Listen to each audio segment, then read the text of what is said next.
The Thin Man by Dashiell Hammett, Chapter 7. When I came out of the bathroom, Nora and Dorothy were in the bedroom, Nora combing her hair, Dorothy sitting on the side of the bed dangling a stocking. Nora made a kiss at me in the dressing table mirror. She looked very happy. "You like Nick a lot, don't you, Nora?" Dorothy asked. "He's an old Greek fool, but I'm used to him." "Charles isn't a Greek name." "It's Charles Ambetes," I explained. "When the old man came over, the mug that put him through Ellis Island said Charles Ambetes was too long, too much trouble to write, and whittled it down to Charles. It was all right with the old man. They could have called him X, so they let him in." Dorothy stared at me. "I never know when you're lying." She started to put on the stocking and stopped. "What's Mama trying to do to you?" "Nothing. Pump me. She'd like to know what you did and said last night." "I thought so. What'd you tell her?" "What could I tell her? You didn't do or say anything." She wrinkled her forehead over that, but when she spoke again, it was about something else. "I never knew there was anything between you and Mama. Of course, I was only a kid then and wouldn't have known what it was all about even if I'd noticed anything, but I didn't even know you called each other by your first names." Nora turned from the mirror laughing. "Now we're getting somewhere." She waved the comb at Dorothy. "Go on, dear." Dorothy said earnestly, "Well, I didn't know." I was taking laundry pins out of a shirt. "What do you know now?" I asked.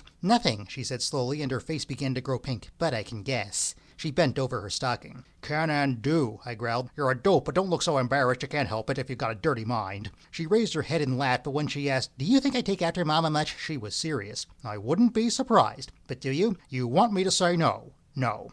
"That's what I had to live with," Nora said cheerfully. "You can't do anything with him." I finished dressing first and went out to the living room. Mimi was sitting on Jorgensen's knee. She stood up and asked, "What'd you get for Christmas?" Nora gave me a watch. I showed it to her. She said it was lovely, and it was. "What'd you give her?" "Necklace." Jorgensen said, "May I?" and rose to mix himself a drink. The doorbell rang. I let the Quinns and Margot Innes in, introduced them to the Jorgensens. Presently, Nora and Dorothy finished dressing and came out of the bedroom, and Quinn attached himself to Dorothy. Larry Crowley arrived with a girl named Dennis, and a few minutes later, the Edges. I won $32 on the cuff from Margot at backgammon. The Dennis girl had to go into the bedroom and lie down a while. Alice Quinn, with Margot's help, tore her husband away from Dorothy at a little after 6 and carried him off to keep a date they had. The Edges left. Mimi put on her coat, got her husband and daughter into their coats. "It's awful short notice," she said, "but can't you come to dinner tomorrow night?" Nora said, "Certainly." We shook hands and made polite speeches all around, and they went away. Nora shut the door after them and leaned her back against it. "Jesus, he's a handsome guy," she said.